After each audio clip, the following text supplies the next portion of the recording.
use that content to generate clients organically through your text, meaning your text now become part of your marketing machine, which means you could pay less for an agency. There's tech coming out that will allow you to have your own AI, basically buying a computer and training a computer, and then that computer is your company's AI.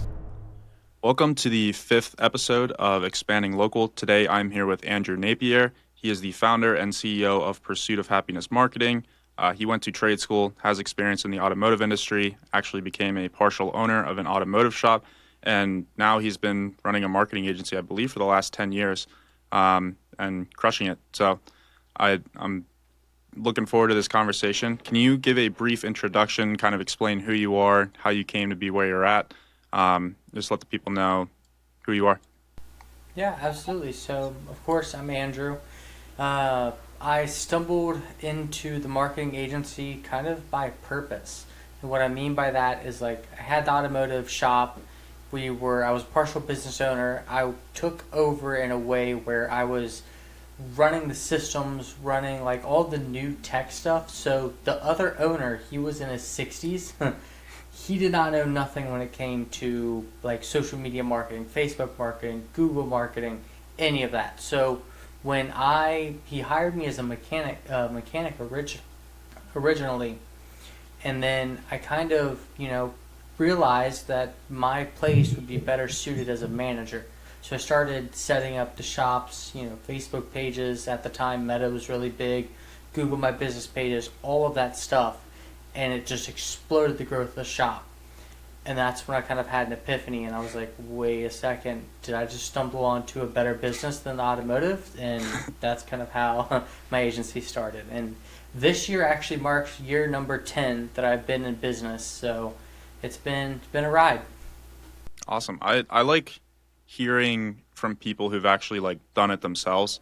One of my biggest regrets is not finishing trade school. I only did it for 3 years as an electrical apprentice and then didn't start my own business. And that kind of kills me because I want to be able to say like, I did the marketing for my own company or like someone else's company. And then now I'm having my own marketing agency because I feel like that gives you much more credibility because you're speaking from experience. What were the biggest hurdles that you faced whenever you were kind of figuring out marketing for the first time for this automotive company? So the biggest hurdle was brick and mortar. What I mean by that is like the goal was not to get online conversions. The goal was to get people into the shop. Huge difference between conversions, people calling in to get service. You physically had to have people drive their vehicle to you and physically be there. So it was a little bit of a twist because all of the wording had to be right, all of the marketing had to be right. And like I said, the guy that I was business partners with at the time, he didn't do anything. So I was starting from complete scratch, even though the business was around for almost a decade before I ever joined it. It didn't have any online presence at all. So I was starting from scratch. I didn't know marketing, didn't know systems, didn't know any of that. So kind of diving into how all that worked and how all that functioned. Also the timing of when all of that occurred. So for those of you that are familiar with the time span where everybody went from websites to sales funnels, that's when I started marketing. So I was between learning from older generation, websites, SEO, that style, in the new generation, which was sales funnels, sales systems, all that. And it was really hard for me to kind of get a baseline on exactly which route to take because I was learning from both sides. I would say that was the biggest hurdle with doing the automotive. For sales funnels, do you think those have a place in home service marketing, or do you think that's more so for like products, courses, things like that? If you would have asked me that question a couple of years ago, I would have said no. Websites and conversions to get phone calls would be best, but nowadays, 100%, I think sales funnels are the place to go. I actually have been split testing through a bunch of my home service clients the difference between like a landing page that just collects information and a landing page with a video sales letter. Usually, the video sales letter for home service businesses teeters on working slash not working, but I've actually seen it over the past 3 years really, really, really start to convert really well, especially when it comes to getting clients to actually make phone calls. Because for perfect case instance, we'll use one of my favorite clients. He is a high level home cleaning based business. Now, he wants to knock off 80% of the traffic that comes to him. So how do you do that in home service? Video sales letter. And most people are when you say that, they're like, video sales letter in home service? That doesn't make sense. You know what I mean? You're selling a service. But what we tested is having the video sales letter set up on his sales funnel disqualified the right amount of people to where the high class that he wants to work with actually follow through. So it was kind of like a shift. And I took that lesson and I actually implemented it in plumbing and in electrical and seen the same results, which kind of blew me away. I was going to ask you, like, what industries you see VSLs kind of having a role in. So for plumbing and electrical, like, obviously there's the emergency calls and people are just like looking up like plumber near me, emergency, and then they call the one of the first numbers that shows up. But I feel like VSLs are a good chance to kind of take someone that could be a potential customer and maybe inform them on some sort of like remodel or reconstruction, something that like they might not necessarily need but potentially want. Where do you like, how do you use VSLs for electricians and plumbers or any other industry you're using them with? It really depends on size. And what I mean by that is like you'll have, I don't want to call them corporate because they're still, family owned businesses or one person owned businesses, but they are structured in a way like a corporation where they have one main location and a couple of satellite locations. That style of home service business, I've never really seen video sales letters work well for them because they have the location base, and not just the location base, but the manpower to handle any type of call. They don't need to disqualify anybody. Any type of call that comes into their, ecosystem, they're good to go. Versus like somebody that does not necessarily satellite branches, but they're 2 million and under a year, they're probably going to want to have a qualifier, or they're going to want to have some type of video sales, and I've seen it work really well for them in a way. And probably the best way to explain how this would work is one of my clients in plumbing has a trenchless sewer replacement. So basically they don't trench your yard. It's a really high dollar machine to get, and it's not something a lot of people understand because it's only been around for like 2-3 years, and not a lot of plumbers use it because of the cost to get the machine. We were running ads for that specific service, getting mediocre calls, but when people called, they didn't necessarily understand it because it's so new. So what we ended up doing is we created YouTube videos explaining how it worked. We followed the crew on doing the actual service and the whole 9 yards, just like from start to finish. And then we started running ads to that for that keyword, and it exploded. People that called in, they were like, hey, you don't have to trench my yard, you just have to dig like a foot by foot little hole to actually place the liner in. And that actually started converting really, really well for the client because the end user actually knew and understood the service. So when you're kind of doing stuff like that, that's where like it's going to be the sweet spot. And electric is another one, home generators and like Tesla wall chargers and stuff like that.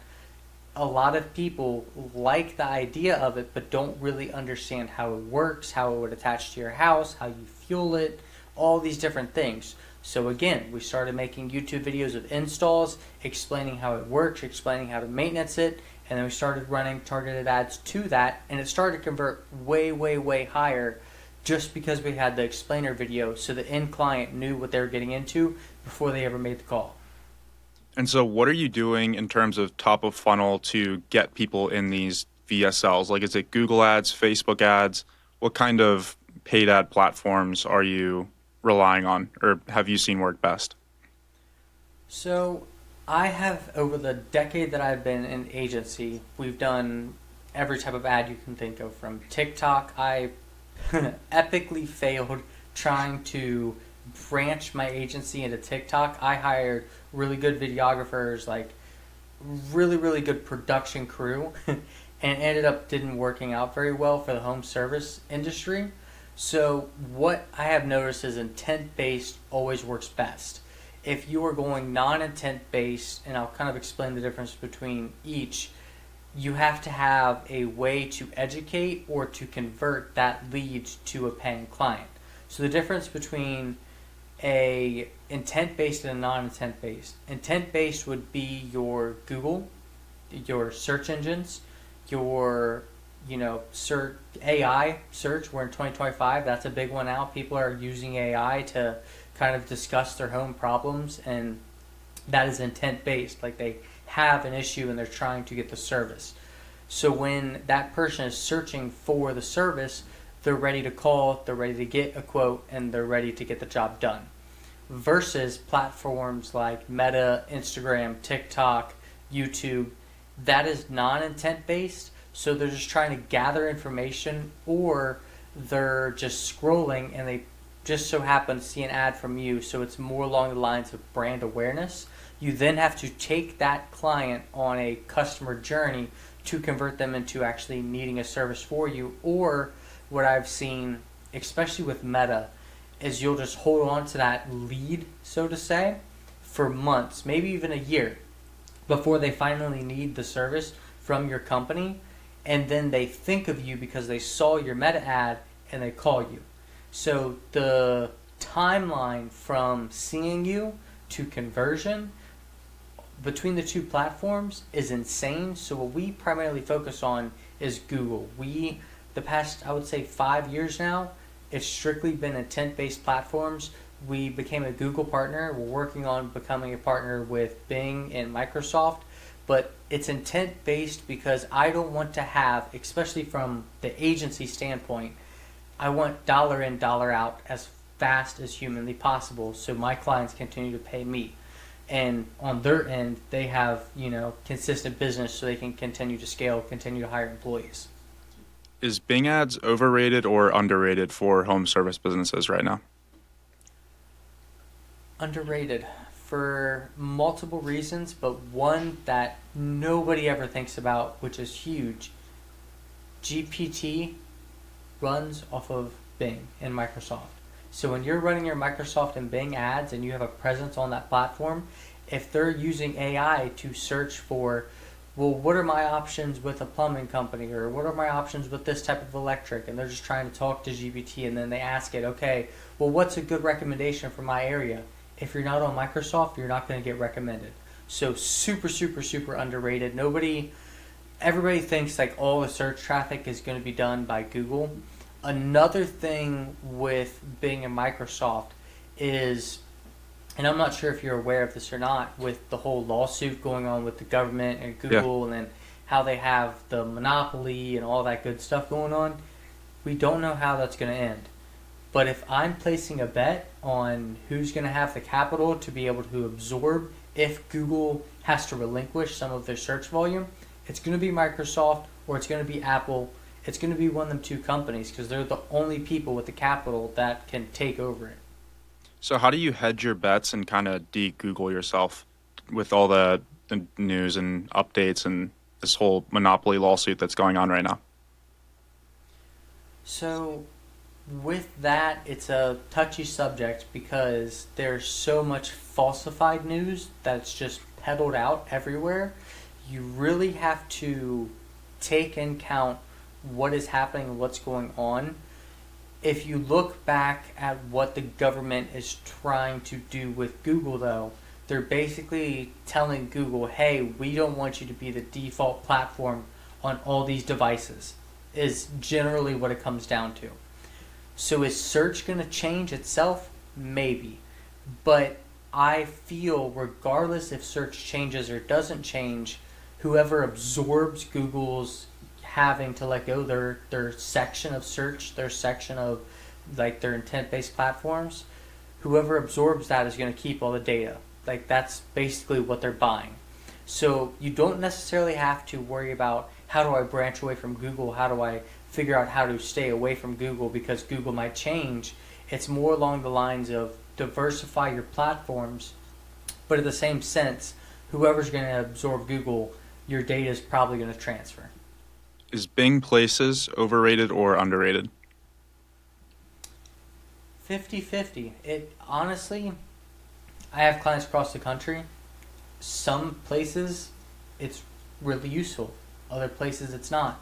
It's kind of like the same difference between Apple Maps and Google Maps. Some places, like on the West Coast, is going to be Safari and Apple Maps.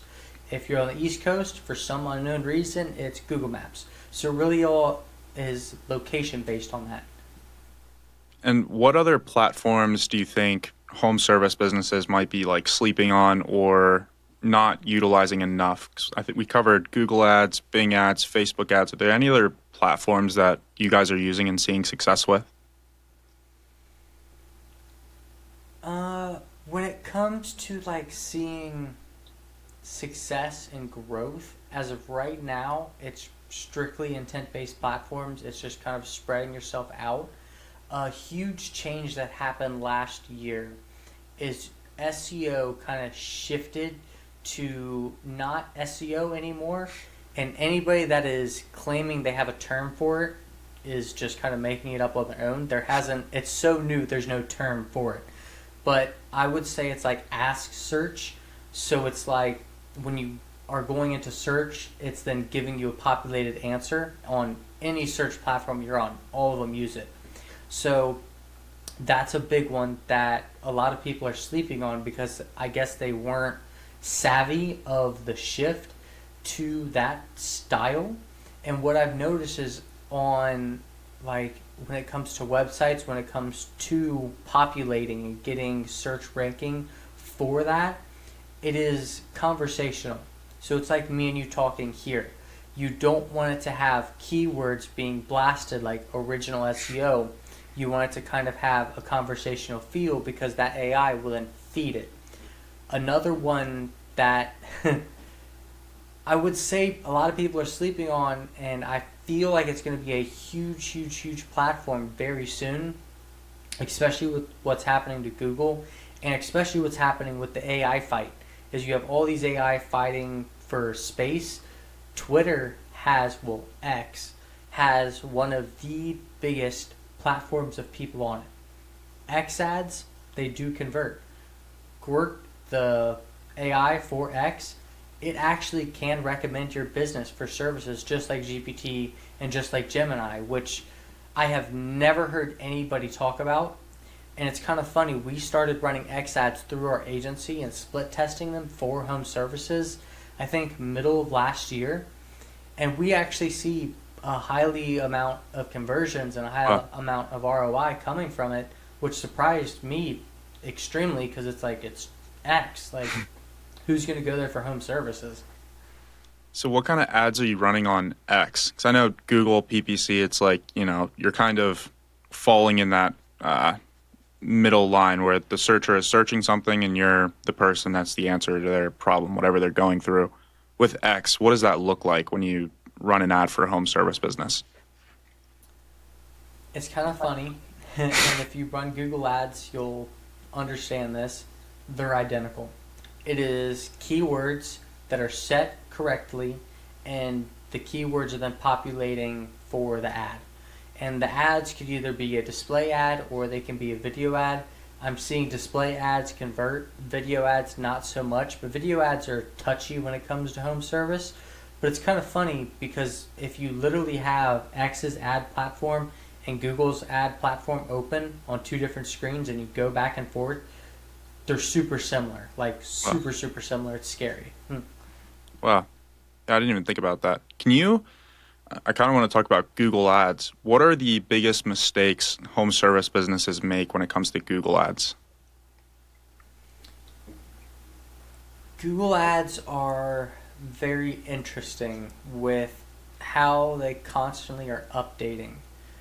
So a huge mistake I see is a lot of home service businesses don't hire, or they hire in-house and they lightly train somebody, like through Skillshare, through Coursera, all these different educational platforms.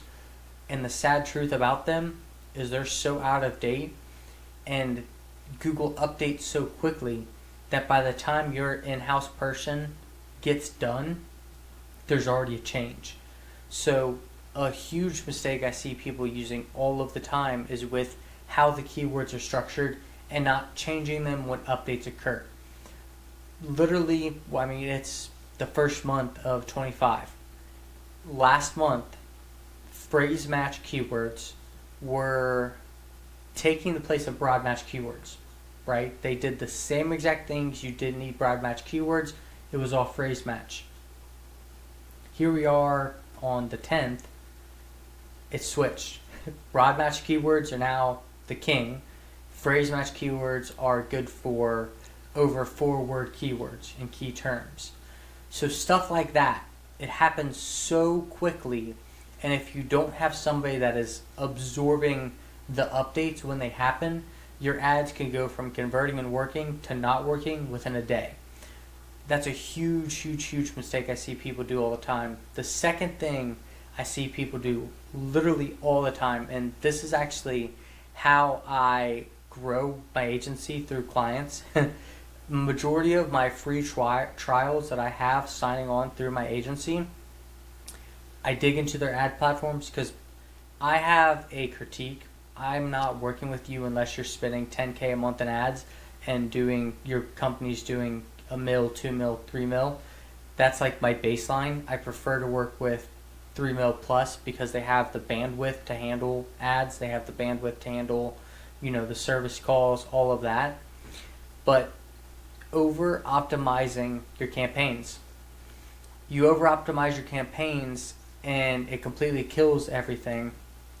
And most of the time it is doing one thing, and that is removing all of your competition.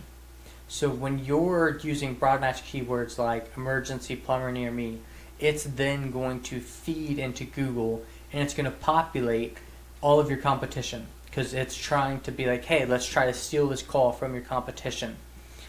A lot of service companies will go through and they will remove all their competition thinking that, it's not going to convert. I don't want to deal with that, because their CSR team drops the ball. Their CSR team is like not answering the phone like, hey, this is AB Electric and I'm trying to reach CB Electric. Oh, hey, we're AB Electric. We still help you. What's your problem? Yeah, that's a huge issue. Yeah, huge issue. I literally send call recordings to my clients of like, hey, your CSR team just answered and the client definitely needed service done, and they were just like, hey, no, this isn't AB Electric, click. Yeah. It's like you literally just lost a call. We just went through this with one of our clients too. It's common. It literally happens all the time, and it's kind of funny to me because service-based businesses will lose their mind. Like, why aren't we converting? Why aren't the ads working? And then you see they're getting a ton of phone calls and their CSR team's dropping the ball. It's like, you got to train your CSR team better.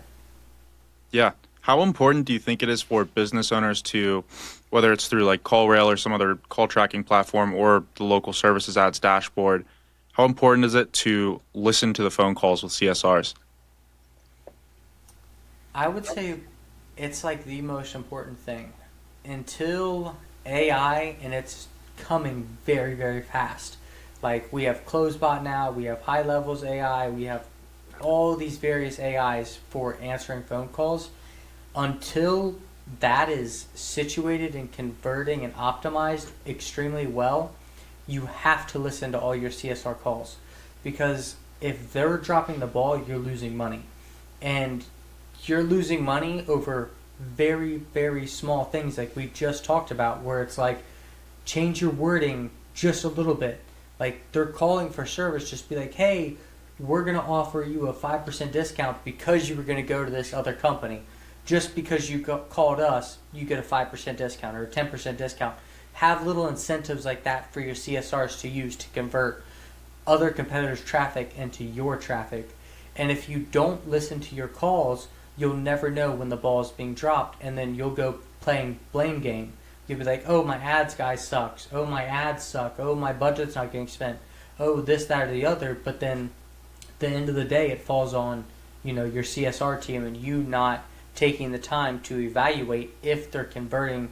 And your CSR team, most of the time, they're not salespeople. They're not trained in sales. They don't know how to change the objection from somebody. They're just there to answer phone calls, enter information, and then pass it on to the salesperson or pass it on to the tech that is trained in sales. And that's kind of where people have to brace themselves and be prepared. Like, train your CSR and sales lightweight. Maybe they won't be closing deals, but they can overcome objections, which is the best thing ever. Do you think there's any Google auto recommendations and Google Ads that should be turned on? I would say no. And I have a quarrel with Google's AI right now. And I mean a strong quarrel. Being a Google partner, we have an assigned agent for my agency that covers all of my clients. So we could go back and forth through every single ad account. They peddled super hard their smart campaigns and their performance max campaigns. Both of these campaigns, 100% powered by the AI. For months, they were trying to get me to switch. So I was like, okay, fine, I'll switch. I'll give each campaign $20,000 versus my search campaigns. We'll let them run with the same targeting, with the same keywords, with the same everything, except the two campaigns that your AI is supposed to be better than a human at, I'm going to let it do what AI wants to do. All recommendations on, have fun. Here's 20 grand budget, do what you got to do. It was an epic, horrible disaster. The conversion rate was so low. It seemed to, when auto recommendations were turned on, it seemed to prioritize clicks over conversions. It also seemed to prioritize just getting the name out there versus trying to focus on things that will convert, which is kind of like the point of the AI. Like, the whole purpose that I was told by Google themselves that the AI would do better than a human is get conversions, but it ended up not working out that way at all. So that's my quarrel with Google's AI. Do you think Performance Max, specifically for home service, like has a place in the future, or do you think it's never really gonna work as well as PPC? It's 50-50 because I see Google's AI being better than people, especially with how Google ads are set up, PPC ads are set up. I feel like there should be no reason that you can't educate an AI to outperform a human, especially when search is now being powered by AI. So I think they just need to smooth out and fix the technical aspects and technical issues, but I feel it will have a place in the future. Do you think phone AI, like voice AI, I don't really know exactly what it's called. You mentioned a few tools earlier. Do you think that will ever be able to replace a CSR or do better than a CSR? Yeah, 100%. That day is coming very, very, very fast.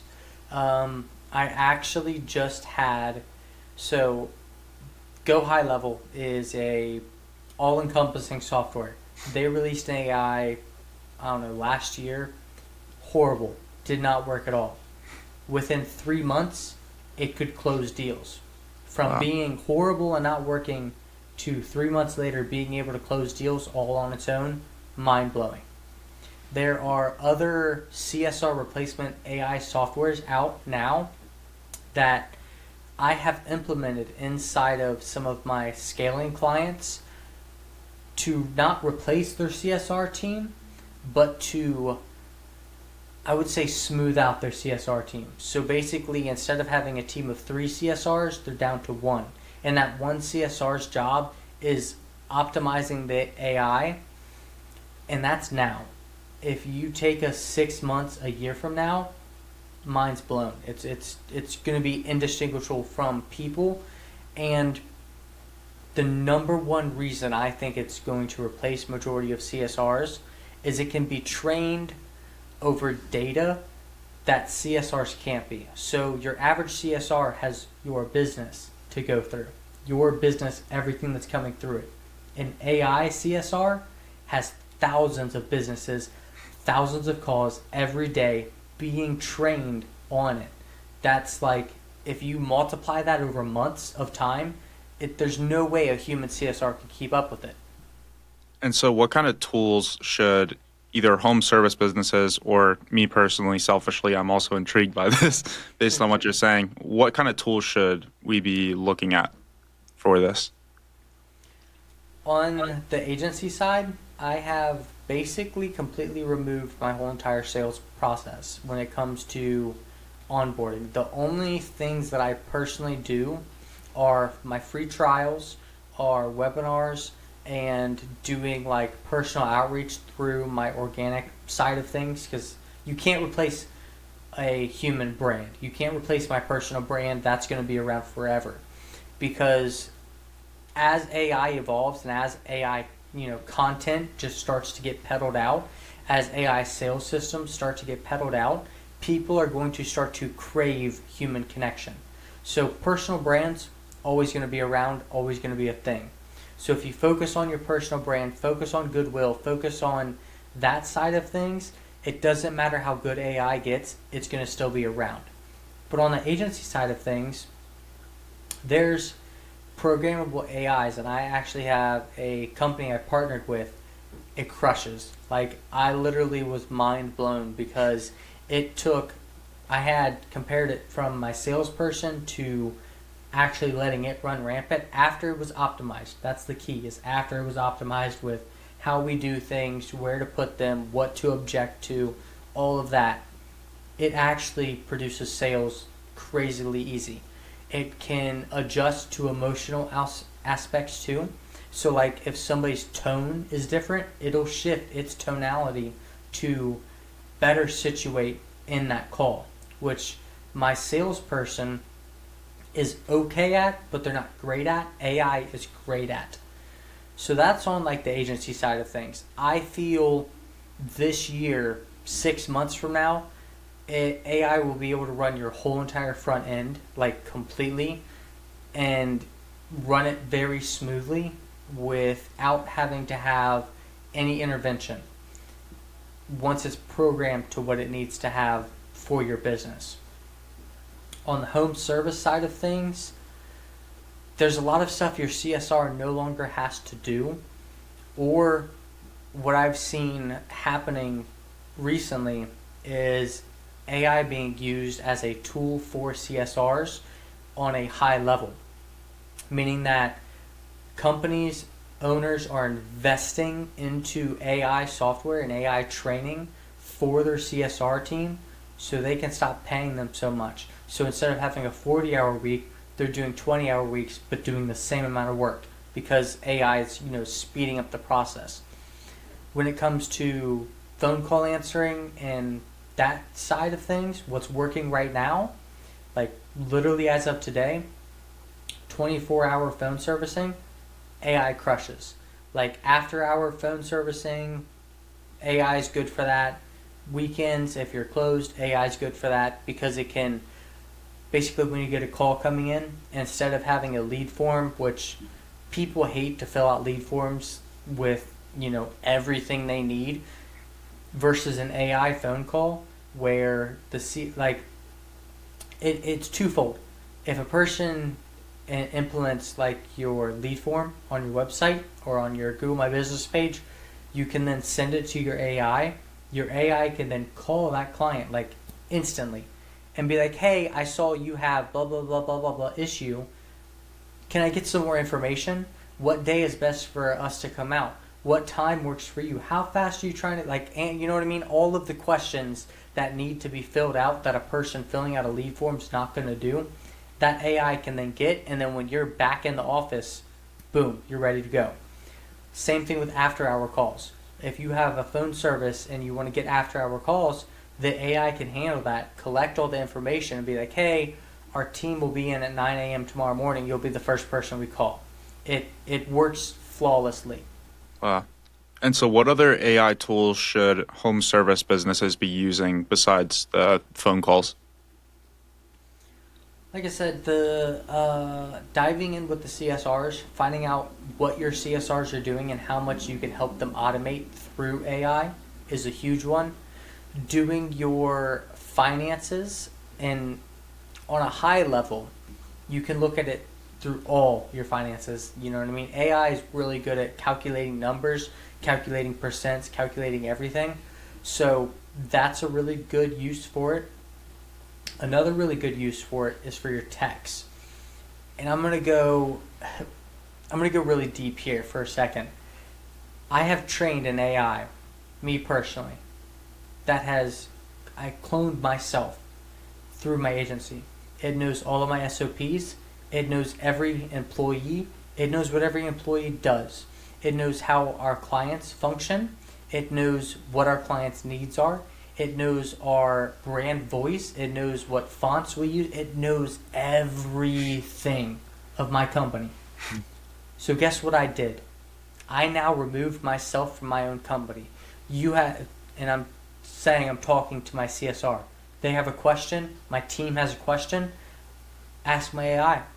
My AI has the answer. It's going to be the same answer I would give you. It's going to have the same information I can give you. And I can keep training that AI. And then instead of having your whole team asking you a bunch of different questions, ask the AI, because the AI is going to have it. Taking it back to home services, I've personally programmed AI to, let's just use one client in particular, electric. What's the voltage calculation for this wire? How long is this run? What is my voltage going to have to be? What are my ohmage between one end to the other? How thick of a wire do I have to run? Oh, what's code? Do I need to know code for this job? I'm kind of confused. I have and this is from a tech standpoint, I have all this different stuff going on at this job. I need to have this information handy. Instead of them spending 20 minutes on Google, train an AI, the AI can then pull that information instantly and give it to your tech. Now your tech, instead of spending 5 minutes trying to educate themselves on something, spends 5 seconds and gets the answer correct 90% of the time. HVAC, another huge one. I've trained an AI through HVAC where if you're looking at a furnace and you need a resistor and that resistor is no longer in stock, hey, what's a comparable resistor? Boom, instant answer. So that's kind of just a couple of deep level ways that you can implement AI for home services. You can literally replace yourself in your business. So instead of getting a million phone calls from techs asking you questions, they can ask the AI. And then the best part about it is every question that the AI doesn't know and your tech calls you on, you can then train the AI on, and then that call never has to happen ever again. It's mind-boggling. And so, what is the process of training an AI to either replace yourself or replace a role? What kind of information are you feeding it? How do you go about doing that? Is this on like some sort of custom GPT? Is it you're just using like a custom chat? How are you going about the process of training your own AI? So right now, there's tech coming out that will allow you to have your own AI, like your own AI server, like basically buying a computer and training a computer, and then that computer is your company's AI. That's coming out. I think NVIDIA said that chip is coming out in like May or June of this year of 2025. When that comes out, it's going to change. But as of right now, I actually have a custom GPT model. So basically what you do is you go through, you create a custom GPT, and then you just feed it all of the documents that you currently have. Because I mean, every business that's around has SOPs, has, the general gist of stuff. And if it's not on paper, put it on paper and then feed it into the AI.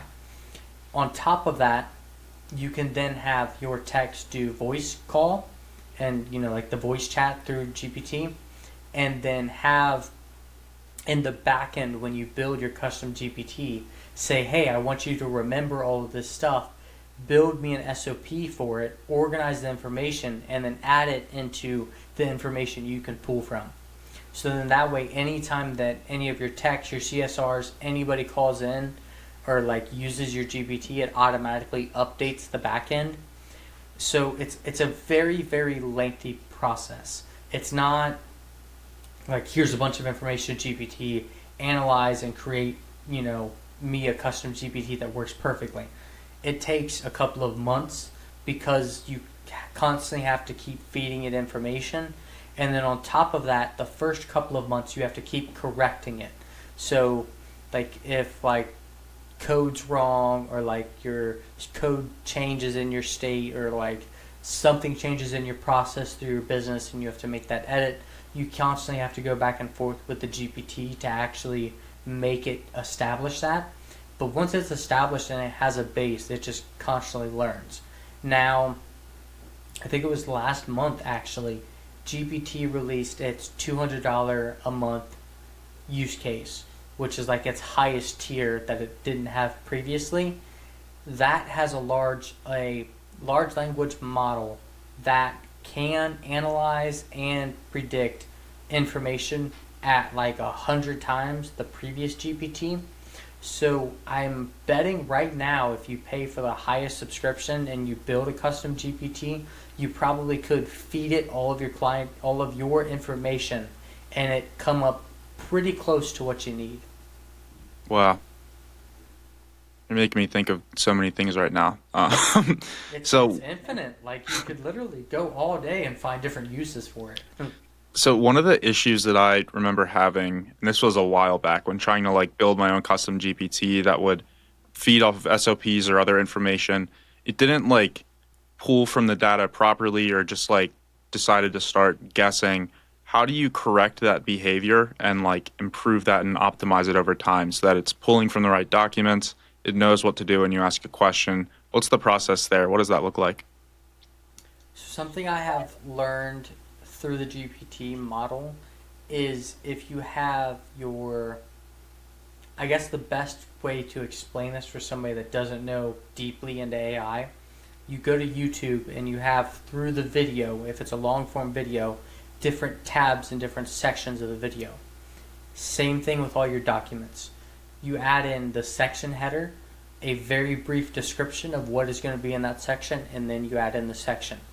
And then you train the GPT to organize that information, and basically in the back end of customizing the GPT, you have to program it saying, hey, read the title, read the subtitle, that will give you the general information, that's going to be the category, and then within that category, this is the information.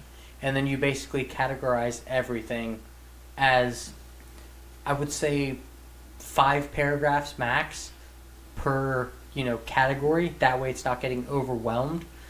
I'm sure as GPT and as all these large language models increase in size and increase in their optimization and everything they do, you won't have to do that. But as of right now, that's like the key. And so you've been running an agency for 10 years now. What is your process for building out SOPs and systematizing all aspects of your business so that it's not reliant upon you or one single person, but instead processes, SOPs, and systems? Well, that could be broken down in 2 ways. And I mean that in a way you have now and you have 2 years ago. 2 years ago, hardcore, building them on Google Drive, organizing all of your information, manually putting in the information, putting in your checklist, making sure everybody has links to everything. There was a lot of automation softwares. There was a lot of automation back then. So like your email automation, your text automation, website, all of that has been around. So that system has been around. But nowadays, AI is so advanced. There's AI, and I'm not talking GPT. There's AIs that actually build SOPs. I actually have a favorite AI, and I'm not going to call them out because there's three of them, and they all do the same exact thing. One costs a bunch of money, one doesn't, and one's free.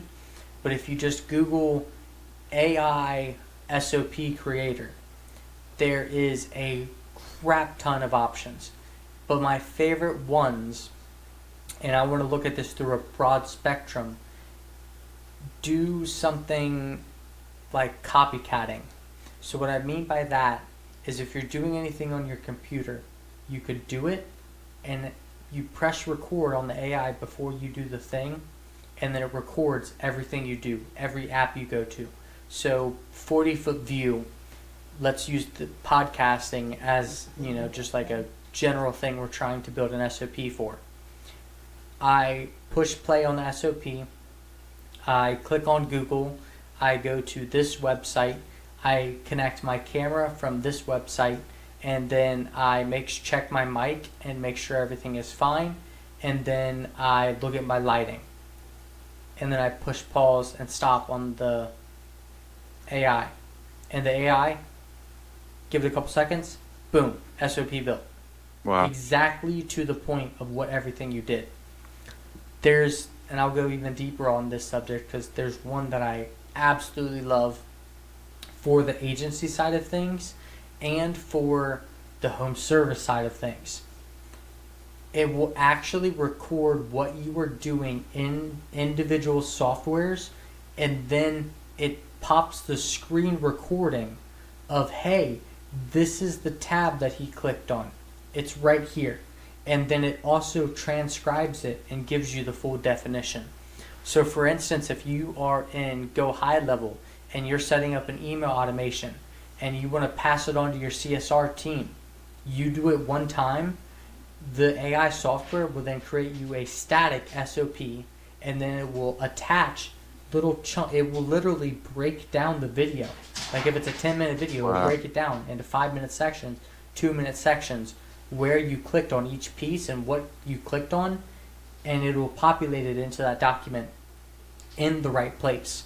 So you do it once, and then your team has it, forever, and you don't really have to go through and, spend a bunch of time trying to manually build it.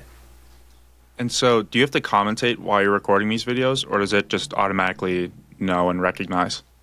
It automatically knows and recognizes. So Wow.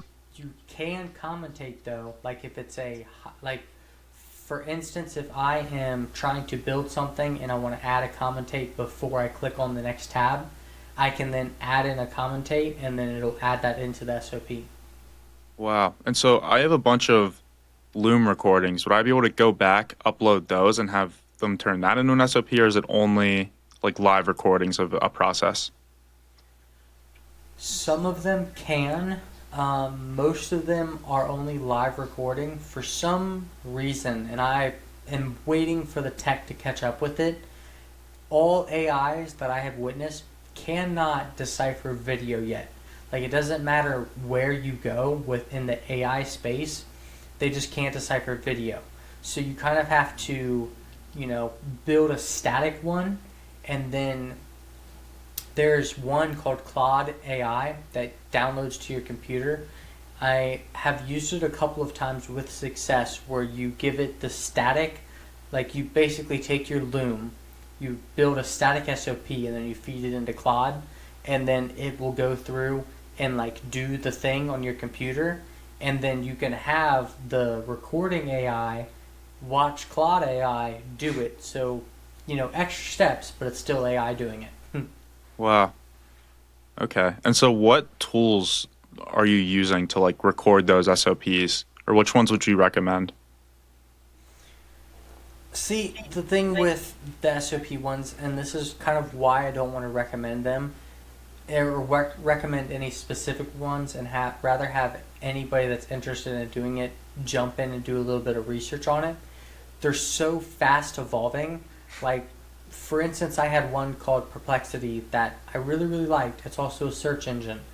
It worked really well, and then a month later, there was a better one that came out, and it blew the first one away. And then a month later, there was another one that came out, blew the first one away, or the second one away.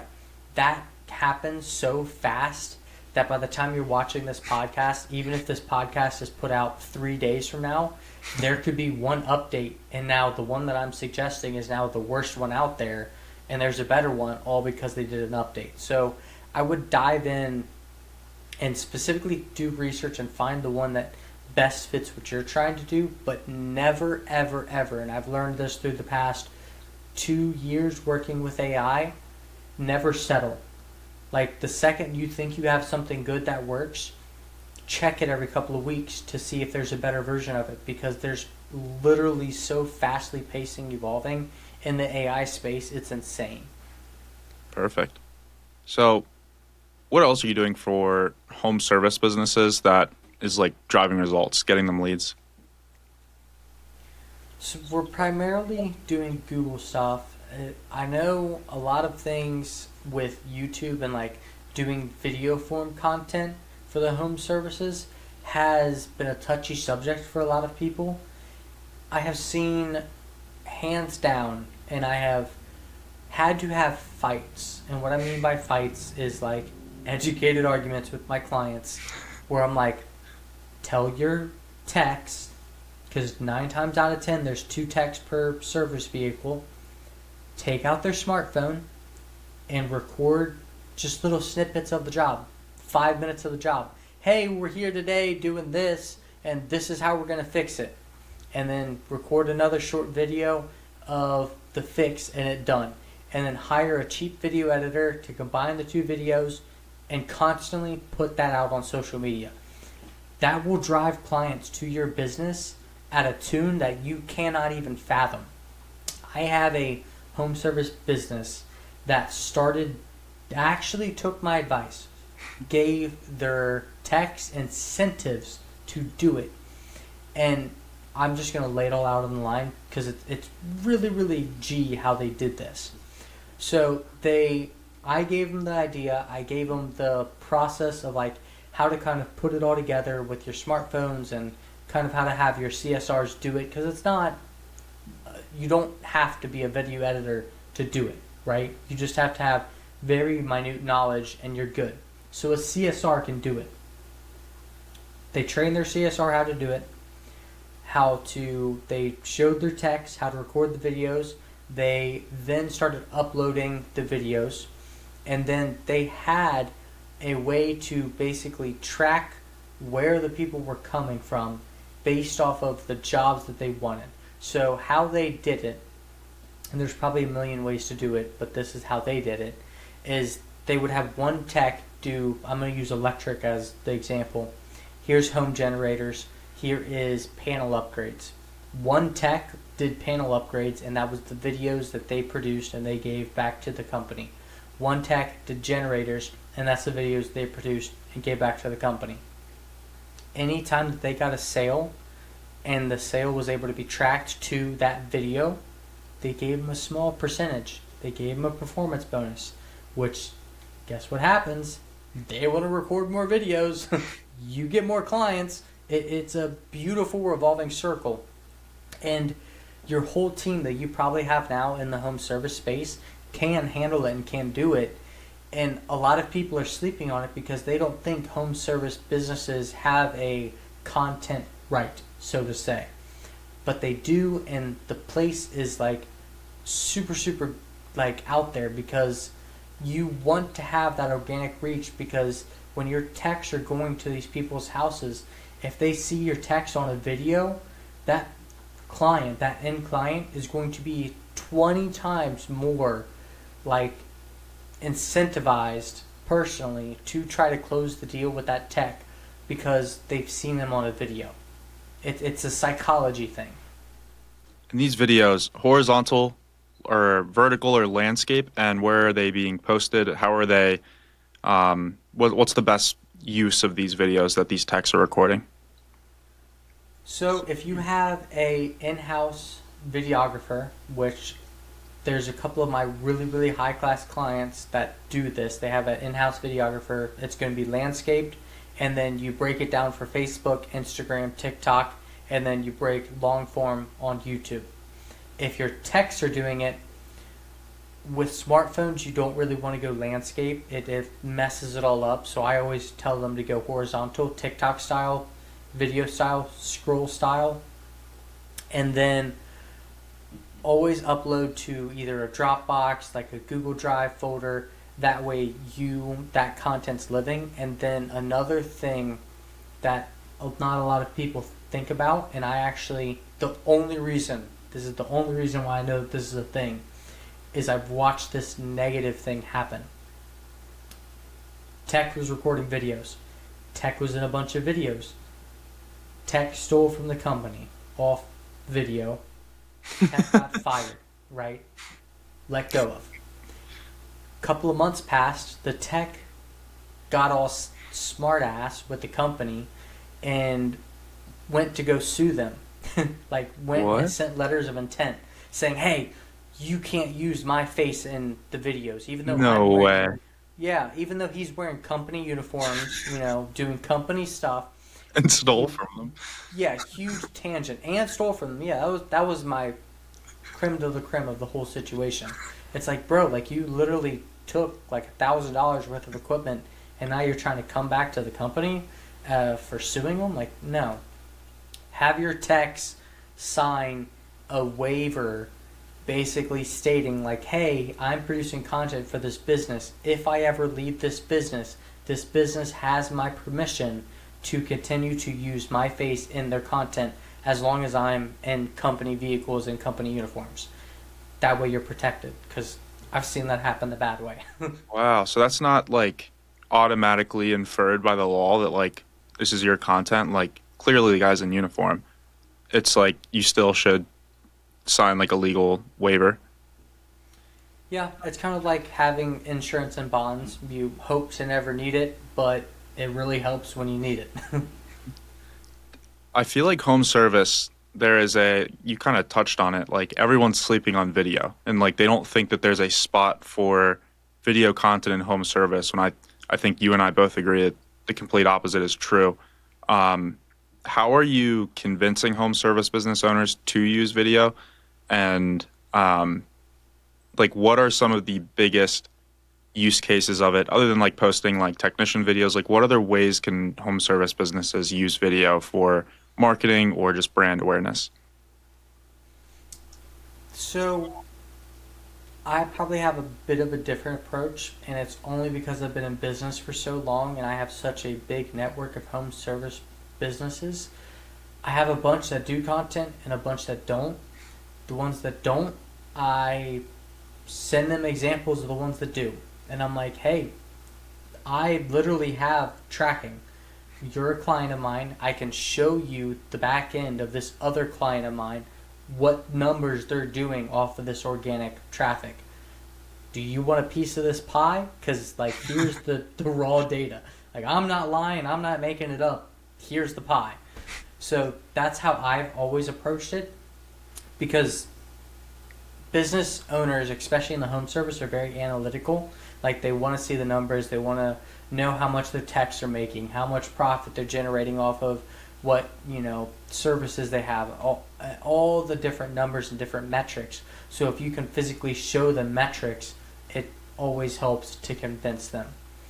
And the second part of that is you have your ads, you have your organic reach, you have your availability to then take and use that content to generate clients organically through your techs, meaning your techs now become a part of your marketing machine, which means you could pay less for an agency. Not saying don't pay for an agency as an agency, but it works that way. But one thing that I don't think any home service business has ever thought about, but they should, is the exit. Maybe 5 years, maybe 10 years, maybe 15, 20 years. The exit of the business. How valuable would your business be if you had a content generating machine that constantly drove new business into your business and it gets sold with the business versus one that doesn't have that, where they have to dump thousands of dollars into ads consistently and constantly to be in business. So that's one thing that I rarely have heard any home service based business talk about, is the exit of the business and how valuable the content piece would be. Because with that, you could go from having, a $50 million sale of your business to 100, because the new buyer knows that they don't have to take into your business, dump a bunch into marketing. There's already the machine turning and it's already cranking, and they own all of the social platforms that already have followings, which then, and here's another piece, have sponsors, and then you get the best equipment, and this is another thing that I actually learned from one of my clients. He was hiring constantly. I never ran a hiring ad for him, and I ran everything. I ran his Facebook, I ran his Bing, I ran his Google, I ran all of his social pages. Never once did he have any paid, hey, we're hiring, ever. He didn't post on Indeed. He didn't ever even make a post about hiring, any text. And I eventually asked him, I was like, how? Explain this to me. And he's like, my content, bro. All of these people watch our content and they're like, dude, I would love to work for that company. They have the best vehicles. They have the best equipment. All of the employees look happy. I want to work there. Content. You know what I mean? You don't have to pay for that marketing. And then I have a couple of clients that have Milwaukee sponsorships through their content because they did content, and Milwaukee's like, hey, I want to see all of our tools in the background. Here's $50K worth of our tools for your service business. Another content thing. It all snowballs into so many different opportunities. It's crazy. And what types of content should home service business owners be creating? So obviously there's taking videos of the work you're doing before and afters, pictures of your team, your van. What are the most important kind of styles or types of content that these home service businesses should be creating? So you have all the ones you mentioned, which are just your standard, anytime you do a service, you're recording. You have your explanation videos, which educates the client, which them are basically limitless. You do them for every single service you offer. Plumbing, specifically, maintenance videos. Okay, you gotta flush your hot water heater twice a year. How do you do it? Okay, you have to check your water filter every year. How do you do it? And you're doing them explanation videos on the how-to side, which is really, really good. Another thing that I have noticed is there's two styles that don't directly convert into clients, but they convert into views and they convert into people wanting to work for your company. Number one is your family ecosystem, I guess you would want to call it. Using one of my plumbing clients as the prime example is this. He records short 2-3 minute videos of him cooking breakfast and all of his techs all sitting there in the shop before they start their workday, just cutting it up, bullshitting about everything under the sun. And he's just cooking them breakfast. And that's it. That's the whole video. And then on the other side of it is you'll have celebration videos and what we're doing to celebrate our wins, and how we're taking care of our clients, and how we're going above and beyond when it comes to when we reach a certain goal in our business. And they're doing that style of videos where, for instance, this one client generated 1,000 Google reviews. For the 1,000 Google reviews, he went out and he rented a bunch of boats, and he put all of his text on the boats, and he recorded the whole thing. And all of his texts are there on a weekend, waterboarding on the back of a speedboat because they got 1,000 reviews for the company. Does that have anything to do with the company? No. It doesn't have anything to do with anything, but it got a bunch of views. You know what I mean? So that in Yeah. turn comes with sponsorships and everything else that views come with. And how do you track organic results per post? Like, how do you know which one's driving? Because obviously, like some posts get more views than others, some posts get more comments than others. How do you know which ones are driving like real revenue, real business goals to the business? Is there a way to do that consistently right now, or what's your process there? So originally, you would have to set up a huge system and like drive people back to the website, have the website connect to a pixel, and then have that pixel convert to an ad. Them days are gone. It, and I don't mean gone as in you don't have to do that, because you do, but Facebook specifically, and I'm just going to use this as a prime example, they track how well your ads are like not your ads, but your content is doing. Static posts and video posts, all of them. They tell you how many people are viewing it. They're telling you what type of reach you had. And the best part nowadays is every platform does that across the board. It's called professional mode in 90% of the platforms, but it tracks everything. And then on top of that, you can now get paid for having social posts out there. Like using my personal brand as an instance. I have 6,000 followers. I actually think it's under 6,000 now. I think I'm like 5,500 on Facebook. I have static posts, which Facebook never used to do this, where it may have 5 likes on it and like 10 comments. But then if you go into the professional mode, meaning you can see your data, it shows your reach. It says, hey, you had X amount of people read this post, and X amount of people like it have impression data on this post, even though they didn't like or comment. And then I get paid for that. Like I had a post the other day that made me like $60, and it maybe had 5 likes on it and 0 comments. The end goal for platforms, and you have to realize this through across the board, doesn't matter what service business you're in, the goal for platforms is to keep you on that platform. If you produce content to keep people on that platform, they will pay you. And in order to have you, and it's a big psychology thing on their end, in order to have you keep producing content that keeps people on the platform, they have to show you what posts and what you're doing that is keeping people on the platform, and then give you incentives to continue to do it. What do you think the plan is with this whole Meta AI like fake profile thing? Meta is crazy when it comes to how on point they are with deleting the AI profiles. I think that there will come a point, and it's coming very quickly, like we touched on earlier in this podcast, where there's going to be so much AI generated content, people are going to crave human connection, raw human connection.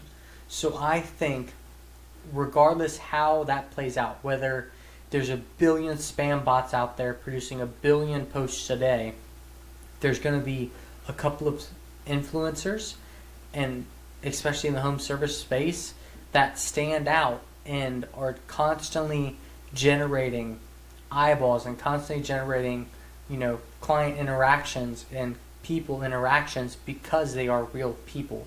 So I feel Meta's stance on it is going to be delete all AI like they have been. I think TikTok and Instagram is going to be a little bit harder for them to do that on.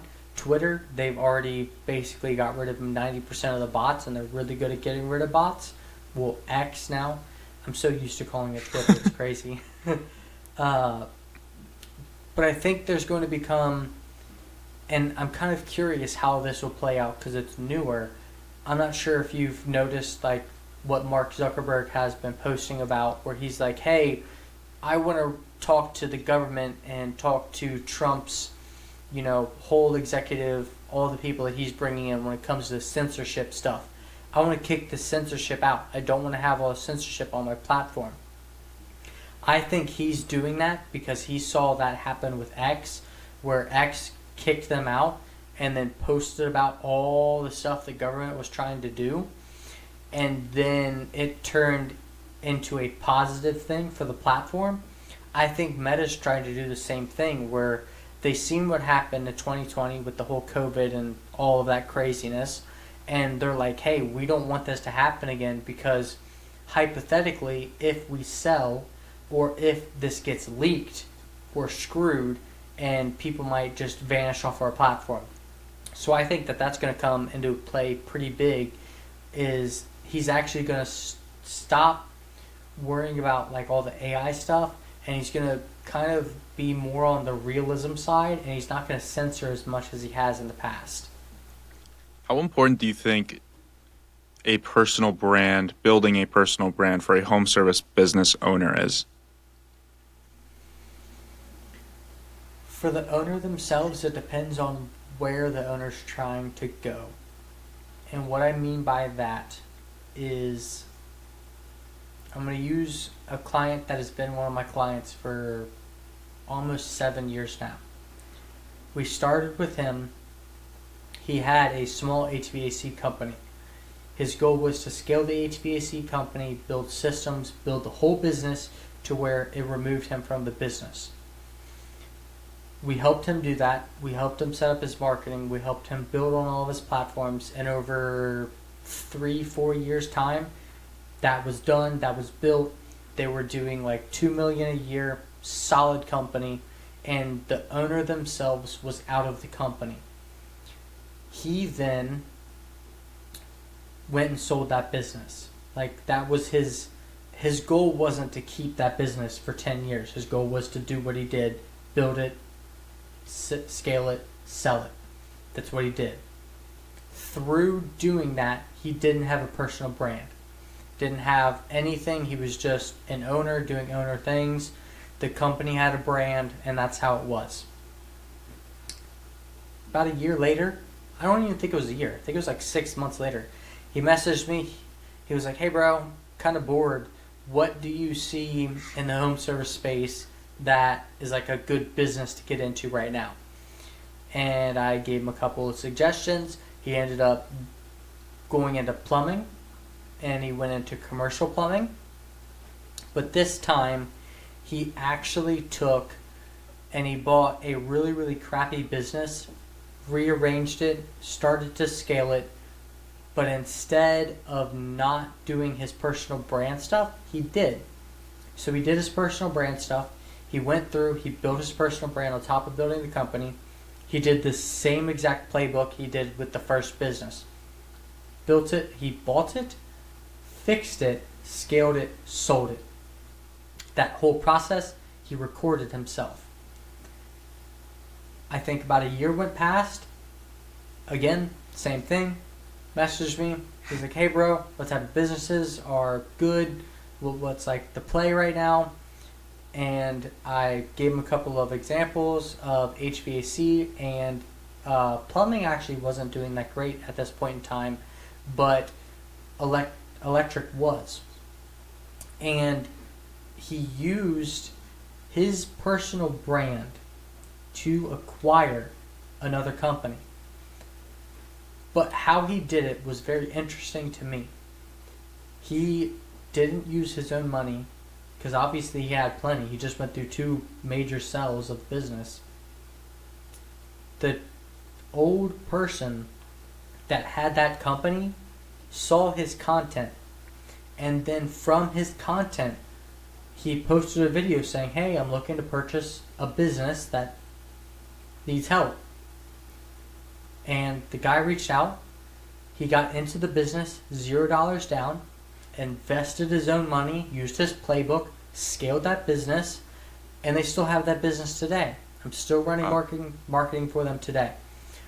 And he's actually now joined 2 other businesses doing the same thing. And his playbook is no longer buying businesses, scaling them, and selling them. It's acquiring businesses, helping them scale, and then holding them and just taking dividends. That required a personal brand. Like, because his barrier to entry was so basically nothing because of his personal brand. He had proof of him being able to do stuff. So that's one way, home service businesses could use personal brand. Another way is consulting and coaching. If you are growing your business and you scaled your business, you missed your golden nugget opportunity. You don't have it anymore. You can make content about what you did, and you can make content about how it's scaling, but you can't make content about the journey. Making content about the journey is going to open more doors because you're not producing content, you're documenting. So it's way easier to do. So that kind of leads into he wanted to go into coaching. If you want to go into coaching, you're going to need a personal brand besides your business brand. And then that opens up a whole bunch of different doors for you and your brand. So to answer that question, it really depends on what the owner's end goal is. Does he want to be the shadow guy that just buys these companies, scales them, and is in the background being an owner? Or does he want to be a front man and have an easier barrier to entry and also have a whole bunch of different doors open up to him because of having that brand? Wow. You're good at this. So what's your plan? Where are you planning on taking your agency, your own personal brand? What's your, vision? 5 years, 10 years, 1 year? Well, to backtrack to my third year in business, I was doing $100K a month in e-commerce. We were crushing it. I had a whole staff, and it was very stressful. The whole e-commerce space was just not where I wanted to be. It's not where my heart was. Obviously I came from the trades. I did trades myself. Wasn't my lingo. Didn't know how to really talk to the e-commerce owners except on the marketing standpoint. So I sold that section of my business. Walked away chunky. I was fine. And I ended up getting 6 months to a year leeway where I had a handful of clients through home services that I kept because I played it smart. I created a branch of Pursuit of Happiness Marketing and then sold that branch and kept my brand name. So I was able to keep a couple of handful of clients, a couple of my employees that I didn't sell with the e-commerce side. Going through that experience, that is an opportunity that I look at. Hey, if I build this business to sell, I definitely could do that. Especially in the home service space, I would crush it. But on the flip side of that, I look at it through the technological aspect of what's happening. AI is replacing everything super quickly. I 100% feel within 5 years from now, there will be no reason for an agency. AI will be so good, it will do everything an agency can do, and you're just paying a monthly subscription for that agency. So I'm in this sweet spot, and so are you, where it's not there yet. We're good at what we do. We can provide for our clients, and we can capitalize on that and just keep that capital away. So I think I'm going to ride the wave until AI comes around and is able to replace the agency, and then I'm going to shift to an AI model, a SaaS model, something like that, and kind of transition.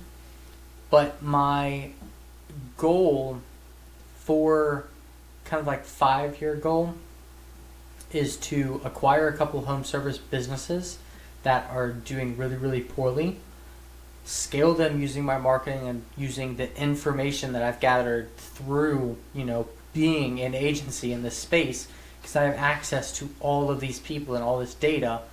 I know what works, know what doesn't. I know what owners fail at. I know what owners succeed at. I know every in and out because I'm in the space. But I don't have the business of a home service business yet, which is nice. So I want to acquire a couple home service businesses and kind of branch into that because AI is not going to replace people cleaning your windows, people fixing your plumbing, people fixing your electric. That's going to be 20, 30, 40 years from now. Plenty of time for me to have a long enough runway to have a successful business. So that's kind of how I look at it, is I'm going to run it out till AI can replace me and then figure out how to implement AI. As we've talked about through this whole podcast, I'm heavy into AI now. So I do see myself having the potential to have this year, next year, a shift in my services where I can implement AI stuff for my clients. And that would kind of, I wouldn't consider that an agency anymore. You know what I mean? You're kind of doing AI services. So you could, I guess you could call it an AI agency. So that's kind of where I'm going to take it. I'm going to have 3 different branches. I don't think I'm going to sell. I think I'm just going to ride it out. Awesome, man. We're coming up on an hour and 20 minutes.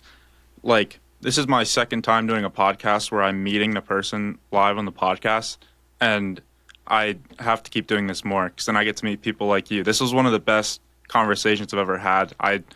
You taught me a lot about AI, and really just got my brain thinking on like a million different things. Where can people find more about you? Where do you want to send people to? How can they get your services? Kind of walk through the process there. So all of my personal socials are Drew Pursuit. I do a little bit of everything when it comes to content, from personal brand stuff to like super technical stuff. But everything across the board, from YouTube to TikTok to Facebook, it's all Drew Pursuit. If you find me on Facebook, Andrew Napier. If you want services to do with agency-based stuff or AI-based stuff or any of that, just message me on there. I try to, when it comes to podcasting, I don't want to send people to my websites because you could get lost in the sauce. I kind of want to know if you're coming through a podcast and if you see me through a podcast. So if you're finding me on this podcast, send me a message on something you liked, on something you want to know more about, and we'll just chat it up. Awesome. Dude, Andrew, thank you so much, man. This was incredible. Yeah, absolutely. We'll definitely have to talk more, and it was a pleasure being on.